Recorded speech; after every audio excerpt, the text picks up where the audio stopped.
চলুন বন্ধু চলুন, মাছের ডিম তেল দিয়ে করে ফেলেছি একটু সুস্বাদু রেসিপি। খেতে পুরো ভালোবাসে। ঠিক আছে বন্ধু, দেখতে থাকুন, সঙ্গে থাকুন। ছিল না পুঁই শাক, আলু দিয়ে ভেজে দিয়েছি,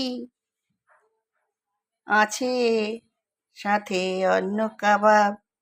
টাটা বন্ধু, আসি। চলুন চলুন চলুন চলুন চলুন। এখানে 700 করে বাগদা আছে, 600। দেখতে থাকুন, সঙ্গে থাকুন, খেতে লাগবে ভালো। তাই তো বন্ধুরা, একটা চ্যানেলে একটা চামনি চিংড়িকে বলে বাগদা চিংড়ি। তাহলে এই চিংড়িরে কি কইবেন? ইয়ারে কি কইবেন আপনি? হ্যাঁ, চলেন এই রেসিপি দেখাইতেছি। কমপ্লিট হয়ে গেল একেবারে।